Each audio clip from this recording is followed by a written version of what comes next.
In my previous life, Leo Vance's company was on the verge of bankruptcy.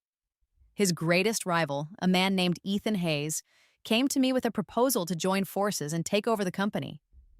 Back then, I was still naive and held a romanticized view of love, so I rejected his offer without a second thought. I chose to help Leo, my childhood friend, navigate through his financial crisis instead. We had an understanding that we would get engaged once everything was settled. But on the very day we were supposed to discuss our engagement, Leo pushed me from the top of a tall building. My body was smashed into a pile of broken flesh on the pavement below. It was a stunningly cruel betrayal in return for all the kindness and support I had offered him. I remember his words, twisted with scorn, as he looked down on me. All this just to force me to marry you? I'd rather live in poverty my entire life than spend it trapped in your rotten, money-soaked world. It wasn't until that final, horrifying moment that I finally understood Leo had never let go of his so-called first love, Isabella Arrives. When I opened my eyes again, I found myself miraculously transported back in time to the exact day Leo's company first faced its crisis. So when Ethan Hayes, his arch rival, made the same offer to me once more, I simply smiled and said, "Sure, we can work together." Even so, Leo was still my beloved childhood friend in this timeline, at least on the surface. A part of me needed to test the waters. I sent him a carefully crafted message. "Leo, come pick me up. I'm cornered by debt collectors in your company building. It's extremely urgent." Then my phone rang.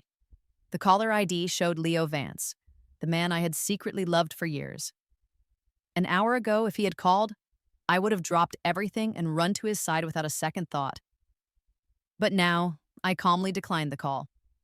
I looked at the man sitting across from me in the quiet cafe and gave him a slight wink. "Mr. Hayes, you just said you wanted to take over the Vance Group with me. You certainly have a bold appetite."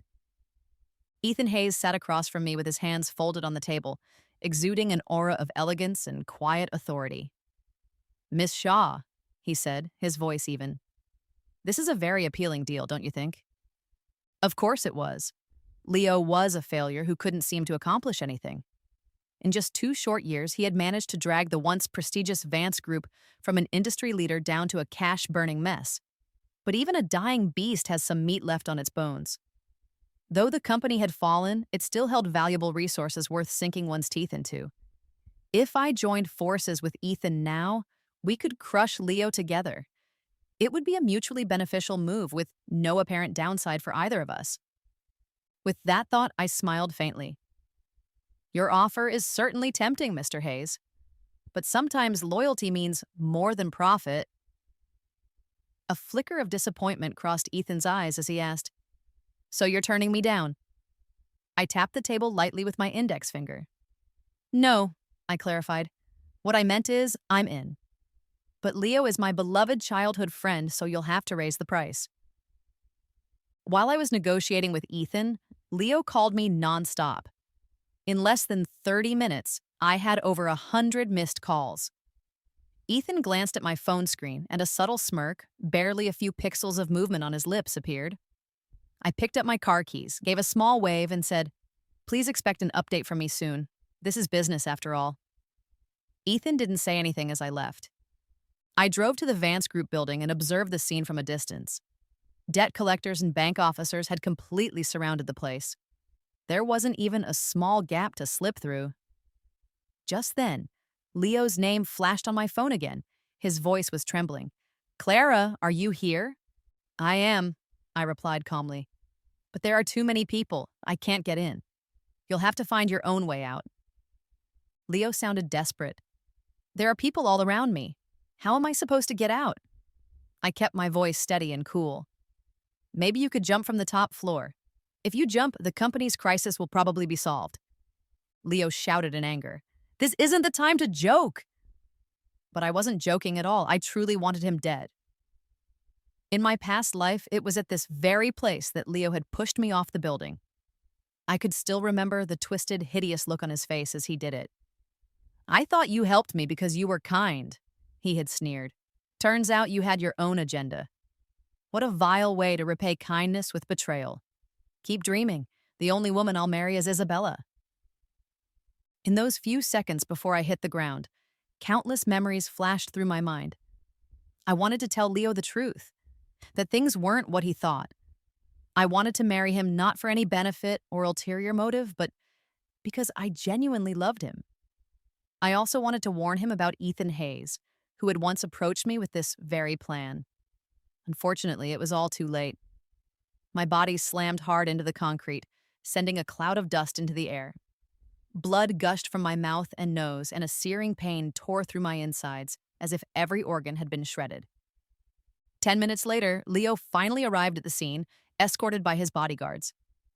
He didn't even glance in my direction. He turned to his assistant and said coldly, "Call the police. Clara Shaw committed suicide out of guilt for embezzling company funds. Let the authorities handle it." Only then did I realize that Leo wasn't just ungrateful. He had planned to pin the blame on me all along. The last thing I saw before everything faded was Leo hurriedly getting into his luxury car, passionately embracing the girl sitting in the passenger seat. I knew that girl. It was Isabella Reed, the same unattainable woman Leo had always pined for. After everything that had happened, we had come full circle, and once again, I was nothing but a naive, innocent sacrifice. Luckily, heaven showed mercy and gave me a second chance. This time, I would make Leo Vance pay for everything he did.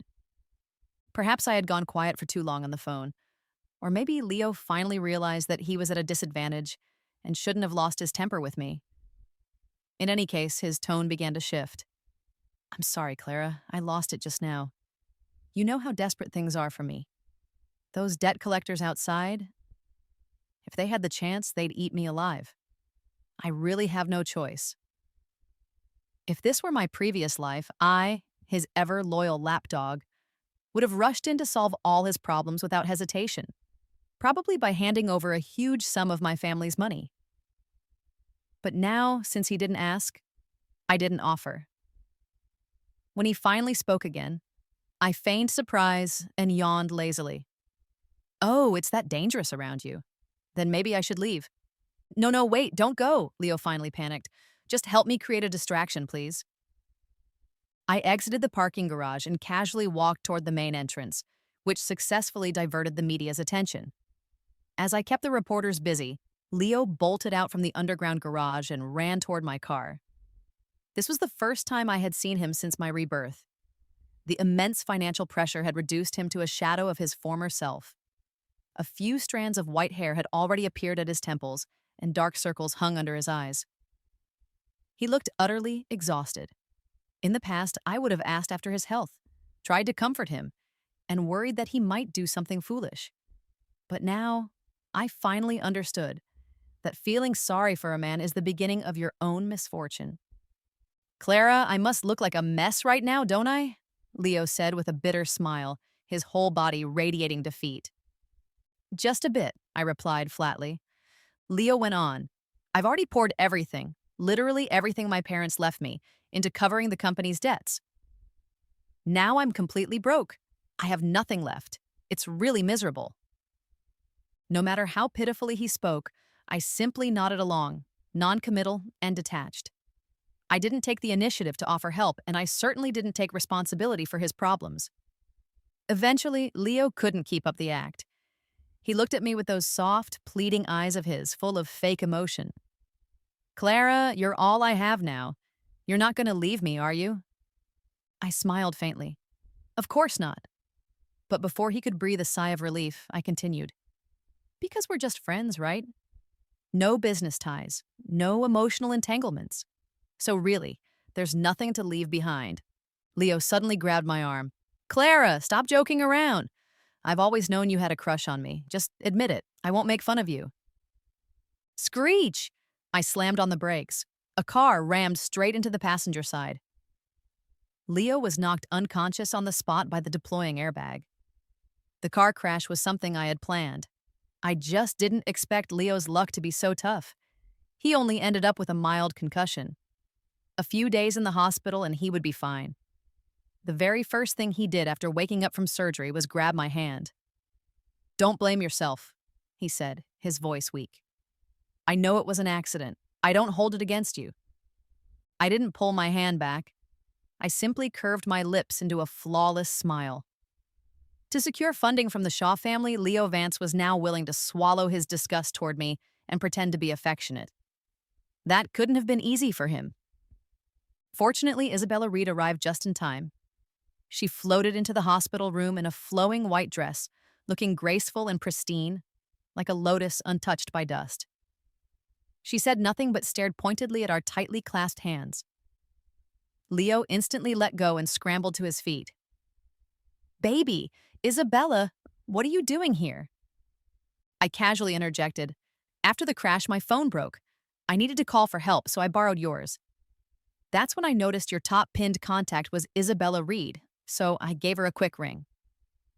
Isabella nodded, as serene and aloof as ever. This was an awkward situation. One woman was his supposed true love, the other his financial lifeline. And now Leo was stuck between the two of us, torn and cornered. I picked up my handbag. "I'll leave you two to talk. I'm heading out. Billings is to the right after you exit. Don't forget to pay the surgery fee." But neither Leo nor Isabella had enough money to scrape together even $200, so paying the hospital bills was out of the question. Leo looked at me. "Clara, you know how it is. Can you lend me a bit of money?" I pointed at Isabella. "She doesn't have any?" 10 years ago, we were all still in high school. Back then, it made sense that Isabella, who got into a prestigious private school on a poverty scholarship, was short on cash. But 10 years later, we were all supposed to be adults who had weathered the real world. You'd think they'd be able to pull together a few thousand at least. But of course, I knew the truth. Since graduating from college, Isabella hadn't worked a single day.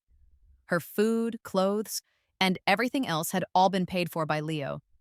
And Leo had never seen a problem with that. In fact, he wanted someone like her, someone who depended on him entirely. That $10,000 Leo wired to Isabella every month was nothing for a family as wealthy as the Vances used to be. But dreams, no matter how beautiful, eventually come to an end. The Vance family was bankrupt now. With no more financial support, what was Isabella going to do? I guess I had only myself to blame for being too soft-hearted, too wealthy, and too blind to see Leo's true nature. It was bad enough that I supported him like a fool.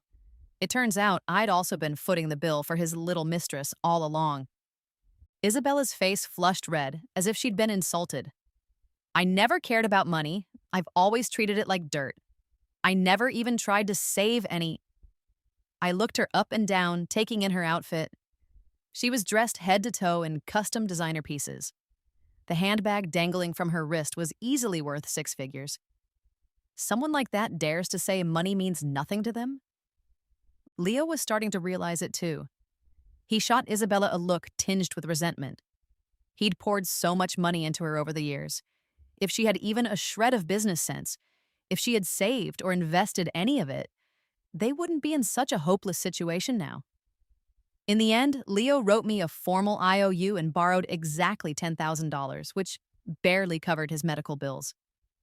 As for the Vance Group's massive debt, they were still several financial milestones short. Leo, the worthless mess that he was, hid out in the hospital and refused to show his face. Isabella knew absolutely nothing about business, so if they had let her handle things, she probably would have caused even more damage. But she was Leo's dream girl, his one and only white moonlight. Once she said she wanted to help, Leo had no reason to refuse. Soon, Isabella was parachuted into the company and installed as the acting CEO of the entire Vance Group. She was beautiful, elegant, and had a presence that turned heads. Many employees started referring to her as some kind of goddess sent to save the sinking company. And Isabella believed it too. With a grand wave of her hand, she announced sweeping reforms to ease employee burdens, abolishing clock-in and clock-out rules, giving everyone a floating holiday for the new year, and even promising free housing with no utility bills. "As long as you stay with the Vance Group through this crisis," she declared, "there will be massive rewards ahead." It all sounded great on paper. The only problem? Isabella forgot one small detail. The company's bank account was already empty. At first, the staff was genuinely motivated, but not even 2 days passed before people started showing up late, leaving early, or requesting vacation. When it came time to assign real work, there wasn't a single reliable person to be found. The only way to maintain operations was to keep shifting the burden downward, piling more and more pressure on the lower ranks. The remaining employees were miserable and soon began submitting their own vacation requests. In the end, the only ones left in the entire company were the janitors and security guards pretending to work while doing practically nothing. The most ridiculous part was when several employees actually approached Isabella to request reimbursement for rent.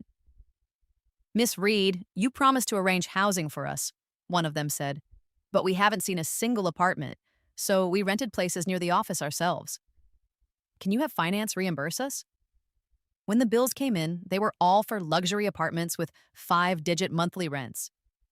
Isabella nearly passed out from shock, her face turning pale. "What do you mean by this?" The employees looked puzzled. "Weren't you the one who made the promise? Come on, sign off on the reimbursement forms. We've got another vacation day tomorrow." But the company had long since turned into a sinking ship full of holes. Thanks to Isabella's disastrous management, the Vance Group, already on the brink of collapse, was now speeding full throttle straight toward ruin. When Leo learned about the company's actual condition, he practically lost his mind. He didn't even care that I was there visiting him in the hospital. He lashed out at Isabella in a fit of rage. "Are you running a business or a charity? You've burned through what little we had left." Isabella's eyes brimmed with tears. "I was just trying to boost morale." "What morale? Who needs you to do that?" Leo exploded, his words coming out sharp and fast. "What was I thinking, falling for someone as clueless and useless as you?" Isabella burst into tears, sobbing so hard she could barely breathe. But tears were meaningless now. The Vance family couldn't afford another catastrophe. With no other options, Leo came to me, hat in hand, asking me to join the company as a senior executive. He gently placed his palm over the back of my hand, his eyes full of calculated sincerity. "Clara, please, you're the only one I can trust. I really need your help." I turned him down politely. "I still have my own family business to manage. Besides, you've got Isabella by your side. She was always top of the class. I'm sure handling company matters is nothing for her." Leo leaned in, speaking with feeling. "You misunderstood. There's nothing between me and Isabella. It's just a business arrangement. She's an employee, nothing more." I nearly laughed. If I hadn't seen them kissing with my own eyes in my last life, I might have believed him again. But I didn't call him out on the lie. Letting the prey think they're the hunter, manipulating them from the shadows, is its own kind of sport. I tilted my head as if considering it. Leo seized the moment and pressed harder. "Just say yes. If my parents were still alive, they would be so grateful to you." "I don't agree." Before I could even respond, Isabella jumped in, shouting in protest. She was wearing sunglasses and a baseball cap, her face almost completely hidden. It turned out she'd gotten suspicious when she heard Leo was meeting with me, so she had followed him here in disguise and had been eavesdropping from the start. When she heard Leo wanted to replace her with me, she lost it, and her calm, graceful persona crumbled in an instant. She stormed over and shouted, "Clara Shaw, do you even have any shame? You've been chasing Leo since high school. Some dogs just never learn to stop eating crap. You're rich, aren't you? Why not just go buy yourself a few male escorts? Why fight me for Leo?" I blinked, then looked innocently at Leo. His face darkened with embarrassment. He grabbed Isabella roughly and pulled her behind him. "That's enough. What would you know about running a company? Clara is incredibly capable. Right now, she's the only one who can save us." Isabella wouldn't back down. "What's so great about her, huh? Just because she's got more money than I do? Admit it, you've changed. You just want to climb into the Shaw family." "Dream on," she sneered. "Don't forget, I was the one who stayed by your side." "Will you stop sabotaging me?" Leo snapped. Then, in a moment of pure rage, he slapped Isabella hard across the face. I stood there, stunned. He just hit her. Isabella's hysterical scream drew the attention of nearby customers who turned to stare in our direction. Leo had always cared deeply about appearances, but now Isabella had made a public scene and humiliated him. Rather than back down, he doubled down and told her to get lost. Clutching her reddened cheek, Isabella glared at us and spat out, "You two just wait. I'll make sure you both pay for this." Then she stormed out of the cafe. Leo stared at her retreating figure, then collapsed back into his chair, covering his eyes with the back of his hand. I couldn't help but find it all absurd. You were the one who slapped her. You were the one who kicked her out, and now you're playing the victim? For whose benefit? After sulking for a few minutes, Leo snapped back to reality and apologized. Isabella's always been overbearing. Just because we went to high school together, she constantly meddled in company affairs. Honestly, I've put up with her for far too long. Right now, Clara, only you can save the Vance Group. I tried to decline again and again, but Leo was relentless, insisting I take on this flaming mess of a job. In the end, I sighed. Well, our families are still tied together by blood and history, after all. I guess I don't really have a choice. Leo's face lit up with delight, but I caught the glint of calculation in his eyes. I knew exactly what he was planning. He'd never pay me a salary or share any profits. On the contrary, he expected to use the Shaw family's resources and connections to build himself a golden bridge to safety. Unfortunately for him, I was no longer the naive idiot from my past life. Leo Vance. Let's see who outplays whom. He appointed me as vice president of the Vance Group, placing the company's operations entirely in my hands. Meanwhile, he fully embraced a leisurely life, fishing at the reservoir, taking long walks, doing everything but work. He played the role of a hands-off boss to perfection. So I became the true authority at the Vance Group. Outwardly, I handled every issue with diligence and loyalty. Behind the scenes, I quietly poached top talent and key clients, transferring them to the Shaw and Hayes companies. Ethan Hayes didn't disappoint me either. He cracked several of the Vance Group's core technologies and sold them to me at a discount. Together, we stripped the company clean. Soon, the Vance Group was nothing but an empty shell, and Leo had no clue. He remained lost in his fantasy of making easy money with no effort. Then came the day of reckoning. The board of shareholders convened and officially declared bankruptcy. Leo was dragged into the meeting in a panic, completely clueless, but he was confident. As long as I testified on his behalf, he believed everything would work out. "Why am I even here?" he asked, reeking of alcohol. A bright lipstick stain marked his collar, a garish color that Isabella would never wear. "Didn't I say you were handling everything?" When his eyes met mine, Leo flinched and quickly rubbed at the lipstick mark. "Don't get the wrong idea," he mumbled. "I was entertaining clients. I only drank to take some pressure off your shoulders. I ended up drinking until I threw up." I smiled faintly. "Wow, that must have been really hard on you." "For you, I'd endure anything," he said, ignoring the others in the room as he fed me sweet, nauseating words. I pointed to a chair. "Have a seat. The meeting's about to start." Leo straightened his back proudly, fully expecting to be showered with praise. In his mind, he was the hero who had led the company back from the brink. He deserved admiration and applause, but the expected compliments never came. The shareholders looked at him with nothing but contempt and smug satisfaction. "Mr. Vance, please sign here," one of them said. "The company is entering formal bankruptcy proceedings. President Hayes from Hayes Enterprises will be arriving shortly to complete the acquisition." Leo looked like he'd been struck by lightning. "What did you say? Ethan Hayes is buying my company?"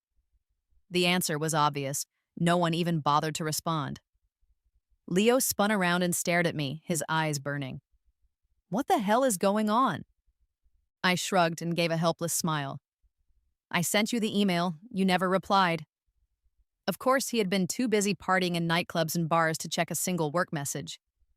"But even if that's true," Leo stammered, "how could things have gotten this bad? We shouldn't be bankrupt." I pulled out a thick stack of financial reports and threw them onto the table. "The company owes the bank several $100 million. I've done everything I can. There's no saving it." "But can't the Shaw family cover that amount?" Leo blurted out. The moment the words left his mouth, he immediately regretted them. Some things should be kept buried. Say them out loud and they instantly rot. I turned to him coldly. "And what does my family's money have to do with you?" Everyone in the room was watching. Sweat started to bead on Leo's forehead. "Don't get me wrong, what I meant was, maybe there's still hope for the company if you're willing to marry me." Before I could respond, a cool, commanding voice rang out from the doorway. Ethan Hayes strode into the conference room, followed by a group of nervous-looking board members. The other shareholders all stood up to greet their new potential backer with flattery and forced smiles. Leo, on the other hand, had just been dealt the final blow. His company was gone, his ego shattered. Add that to the booze and debauchery he'd been drowning in, and the man who now sat before us was nothing but a shriveled shell. He looked 10 years older than he had just weeks ago. The contrast between him and Ethan, who was taller, sharper, and in complete control, was a dagger to Leo's pride. "Ethan Hayes, who let you in? Get the hell out!" Leo snapped. "And the rest of you useless fools, don't just stand there. Get back to work." His outburst was pathetic. Nobody moved. Why would they? Working under Leo meant hunger and chaos. Employees didn't care who the boss was, they just wanted to get paid. Leo was seething, furious that no one listened. He slumped in the executive chair and refused to move. Ethan didn't bother arguing. He simply had someone call the police. Leo tried to resist, but the debt he owed was astronomical. If he didn't hand over control of the company, he was facing prison. When forced to choose between pride and freedom, Leo didn't hesitate. He chose freedom. He signed the handover agreement with a resentful scowl, muttering something about ambitious young men always starting from nothing. When it was all over, he waved at me. "Clara, let's go. I had my assistant rent us an apartment. You can just help clean it up a bit." I stepped back 2 paces. "When did I ever say I was going with you?" Leo froze. "If you don't go with me, then where will you go?" I smiled brightly. "Your family went bankrupt, Leo. Mine didn't. Obviously, I'm going back to my parents' villa." The realization that I wouldn't be living in misery with him finally hit, and Leo began to panic. "You said you'd help me rebuild. You can't abandon me now?" How ridiculous. In my past life, I ignored my parents' objections and moved into a crummy rental apartment with him. We lived in hardship. I'd wake up before dawn to haul inventory and collapse into bed after midnight, exhausted. My heartbroken parents wired me a large sum of money. I was thrilled and naively gave all of it to Leo. He drained every last drop of my family's resources, then turned around and kicked me aside. And now this man had the audacity to ask why I was abandoning him. Anger flared in me. "What do I owe you? Why should I suffer with you?" Leo looked stunned but held his ground. "Didn't you say you liked me? I agreed to marry you. If we just get through this rough patch, I'll give you anything you want. Isn't there a saying, a good wife helps her husband fulfill his ambition?" "Then am I the gold in that proverb?" I scoffed. "Sorry, I already have my own gold. I don't need your crumbs." Out of the corner of my eye, I saw Ethan's car still parked by the curb. I needed to go talk to him about how we'd continue our collaboration. Leo followed my gaze and spotted the car too. His face twisted with rage. "It's him, isn't it? Ethan Hayes seduced you. No wonder I couldn't stand that guy back in school," he spat. "I always had a bad feeling about him." Leo and Ethan had graduated from the same high school. Ethan was better looking, came from a wealthier family, and had always been the center of attention. Leo was insanely jealous. He felt like Ethan had stolen all the spotlight. Now that old bitterness was boiling over, fueled by failure, envy, and humiliation. "Let me go!" I shouted, trying to shake him off. "I won't!" Leo growled, gripping my arm tighter. "What's so great about Ethan Hayes?" He was practically shouting now. "What did he do to wrap you around his finger?" The more he spoke, the more emotional he became. Eventually, his voice even carried a hint of genuine feeling. "Don't let a few favors fool you. I know exactly how men think. Ethan doesn't actually like you. He just wants the Shaw family's power." I had calmed down by then. I looked him in the eye and asked, "Then what about you?" Leo straightened up, caught off guard. I really like you, Clara. I do." "Then how do you explain Isabella Reed?" I shot back. "She told me herself she was pregnant with your child." Leo panicked and insisted it was all Isabella's doing. "She came on to me. It was an accident.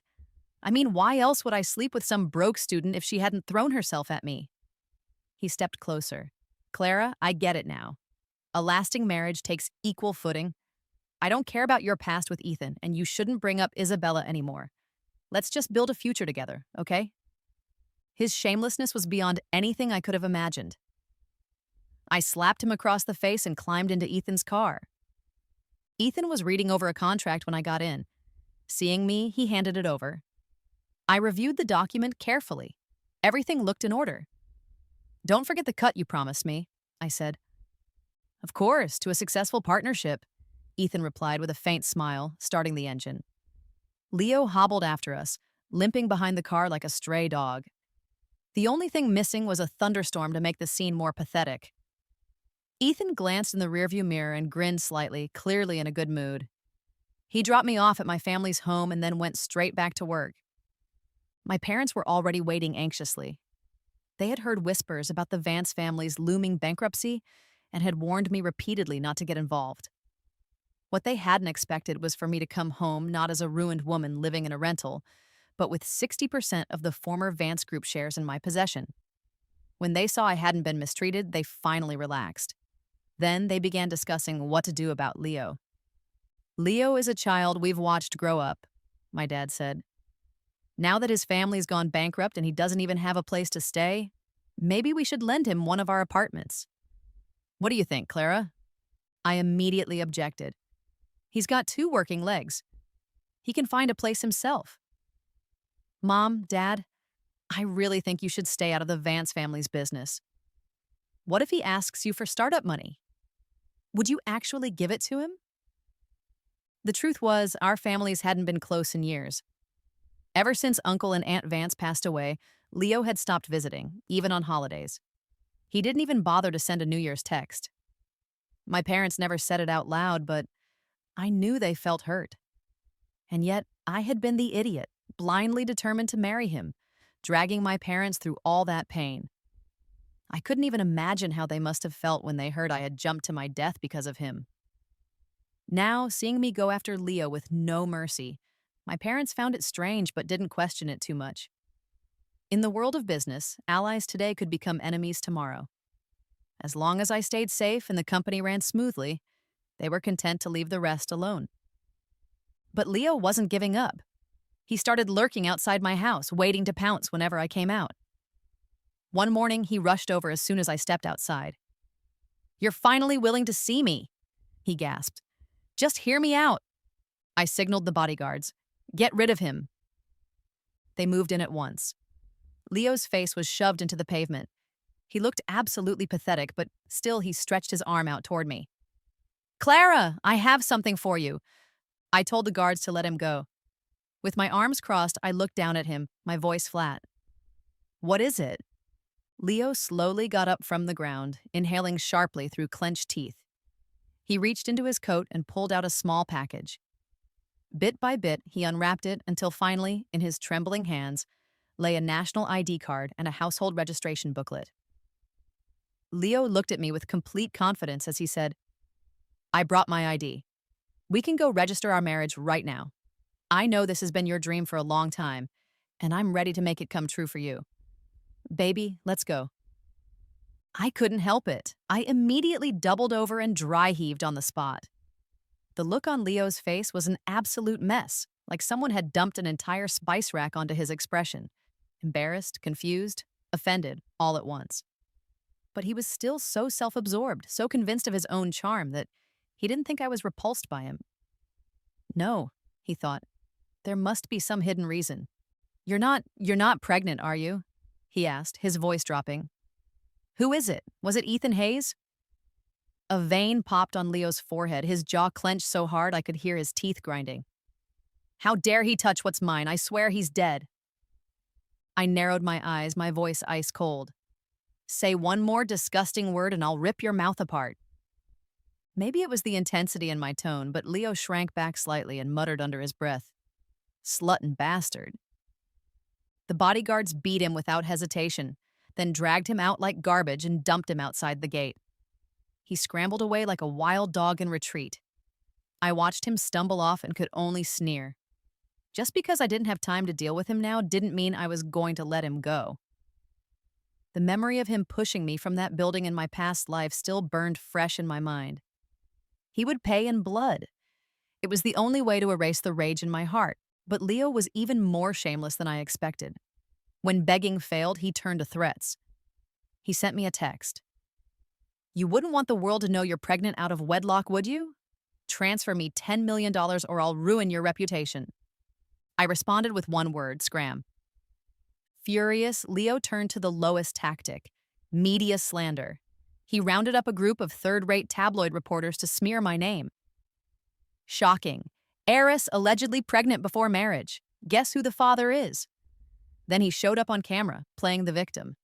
Tears streamed down his face as he cried about betrayal and heartbreak. Clara Shaw and I were engaged since childhood. I always treated her like my fiancée.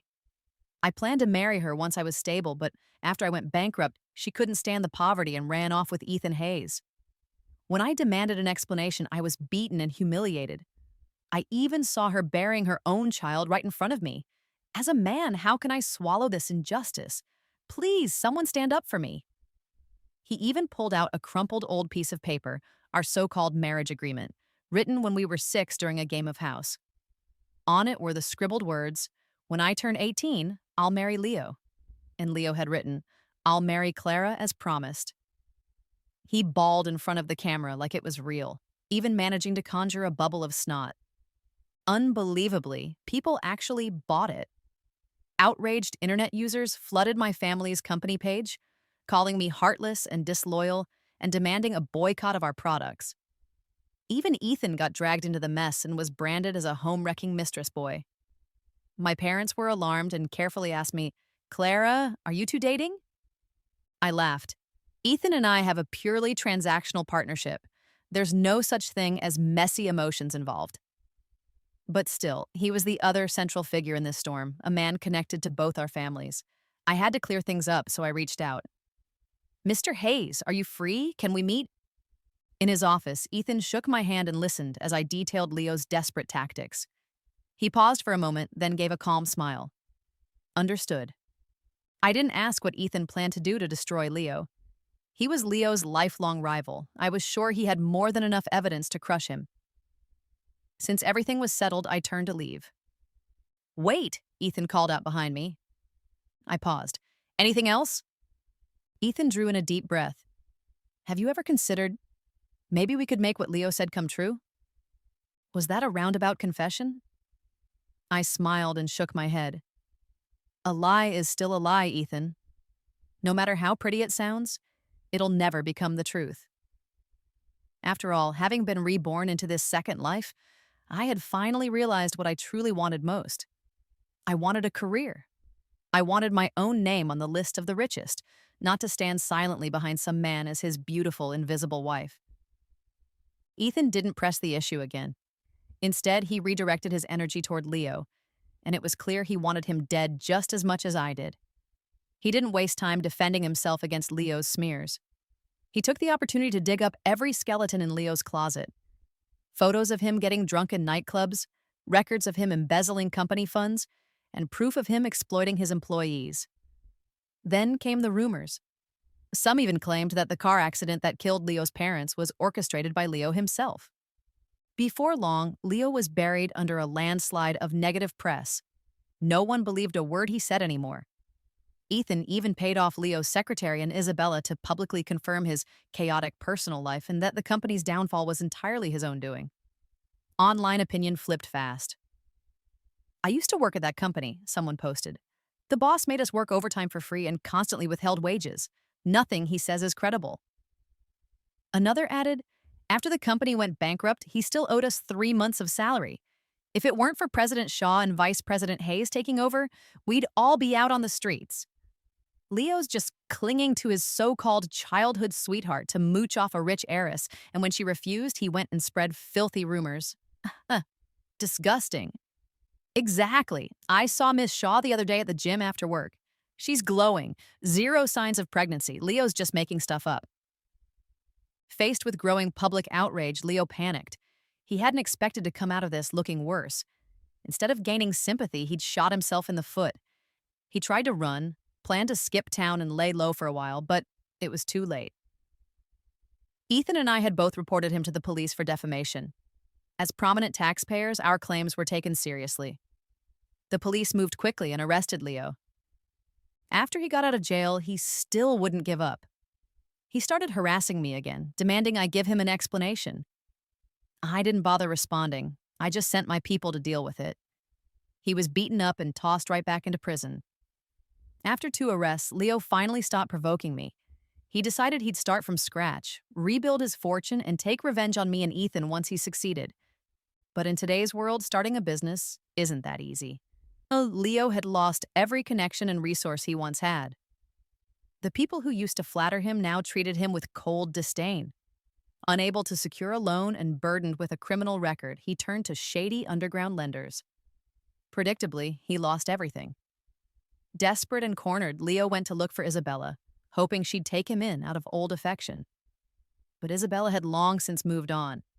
She'd found another powerful backer. When Leo showed up at her door uninvited, he was beaten and thrown out, one of his legs broken in the process. With debt collectors on one side and enemies closing in on the other, Leo saw no way out.